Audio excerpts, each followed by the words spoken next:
Haya. So tunaenda kwenye Nasdaq. Nasdaq tutaanzia time frame kubwa kumwangalia kabisa kwa undani. Alafu then baada tukishamzoea kwamba yupoje kwenye time frame kubwa tunaweza kushift mindset tu kwenye time frame ndogo na kufocus kutafuta opportunity. So anasema huu mchezo natamani sijaujua. Huu sio mchezo, ni biashara ndugu yangu.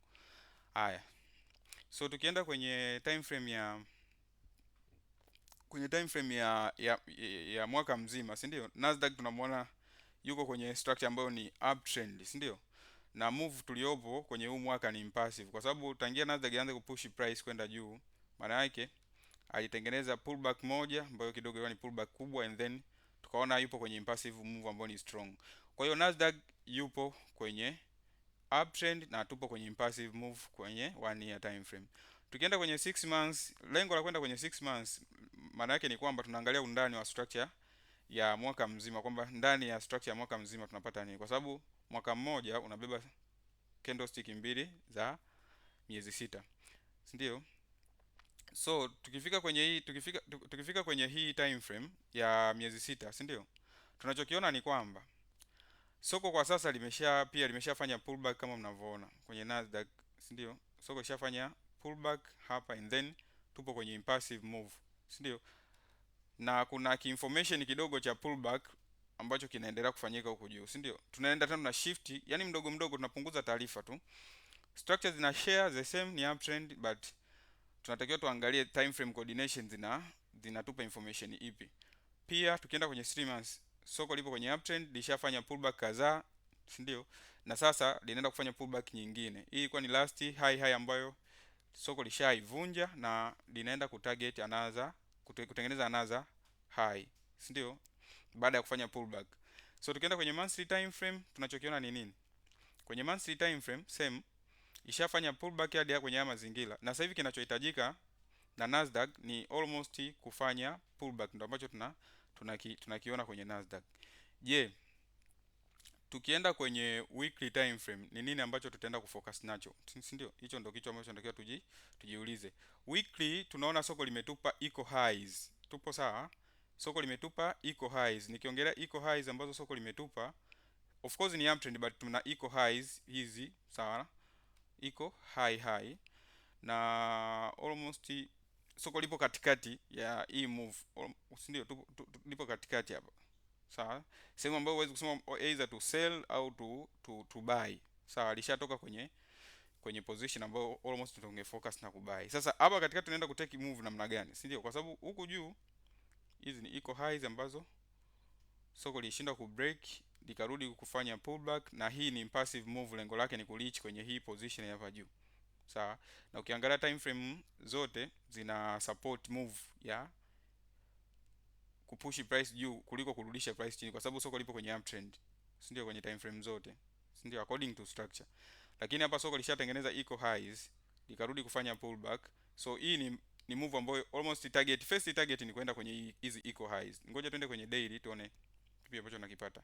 So kwenye daily hapa, before soko kufika huko kwanza, sasa hivi soko lipo kwenye just like resistance minor within. Hii hapa kuna hiki ki resistance ambapo soko sasa hivi linahangaika nacho, na tunaona kabisa hapo soko respect. Ndio maana unavyoenda ku trade, jua kwamba una trade muda upi, kwa hiyo unatakiwa target kipi according to hiyo time, sawa? Kwa hapa soko lipo almost ni kwenye ki portion cha resistance ambacho huwezi kusema uende ukalipuke buy hapa au jichanganye tu useli. So ili tu sell au tu buy, maana yake tunatakiwa tuangalie kwenye 4 hour tunapata nini kwenye hilo eneo, sawa?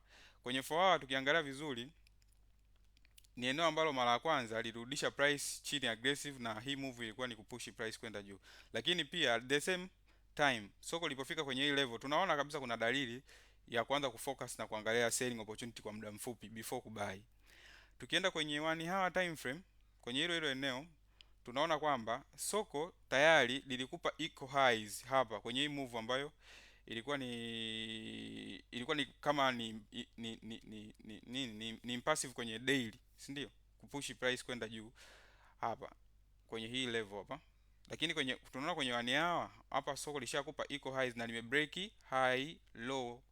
Maana yake sasa kuna probability ya kufocus na kushort kwenye hili eneo hapa hivi hapa, baada ya hii high iko high nini high low soko ku break hilo eneo, Sawa, ni short term sell, sio ya kuhold, sio kuhold hadi sanga, kuhold muda mrefu, si ndio? Na target zetu zitakuwa hizi. Hii ndio itakuwa ni final target ya hii move in case iki drop kwenda chini. Sio eneo la kufocus kubai kwa sababu ya information ambazo zipo hapo nyuma. Reaction ya mara ya kwanza ambapo soko lilituonesha hapa, tuliona soko limerudi, si ndio? The same soko limereach kwenye ile position hapa na limetoa information za kurudi chini. So tunatakiwa tu accept tu kufanya kitu ambacho kinaonekana kuliko kitu ambacho tunafanyaje, tunakifikiria. Sawa. Kwa hiyo sasa hivi tushapata decision candle ambayo imetoa price humu, na tunaenda kuingia na candle ipi kushort? Tunaenda kuingia na hii candle ambayo ipo sasa hivi, bullish candle hii, baada ya soko kudecide. Jamani, jifunzeni tu kutokuwa waoga. It's better ukagusiwa stop loss lakini umefanya kile kile kitu ambacho unafanya siku zote. Sawa? Nasdaq hapa ishatoa entry. Jifunzeni kutokuwa waoga. Hii ni entry ya kushort, unaingia short hapa, ikikutoa it's okay. Usiwe muoga. Stop loss kikawaida inakaa above decision candle. Gold huwa ina ignore mara nyingi, lakini wewe fatisha ile ile system. Hapa tunaweka above decision candle, tuna relax, ni kama pips 60 tu stop loss. Hivi. Kwa hiyo itakaa hivi setup yetu. Nazidi kuwakumbusha hakunaga stop loss kubwa wala ndogo. Stop loss inawekwa tu eneo husika, ikikataa basi hiyo ndio imeisha hiyo. Yani ikikataa imekataa. Tupo sawa? Kwa hiyo setup yetu itakaa hivyo ya Nasdaq. Hivyo sina kingine cha kuongea kwenye Nasdaq. Unaona? TP itakuwa final, TP itakuwa ni hapa 28820. Naombeni pea nyingine. Kila mtu leo apate. Leo kila mtu apate. Ukiwa kwenye hii live pea yote mimi nakufanyia analysis na tunapata entry na unasubiri maumivu, sawa? So take profit itakuwa ni, mkumbuka kuna kugusiwa stop loss. Msema mnataja tu Euro USD. Unaona? Bro, si unajua bongo tulivyo.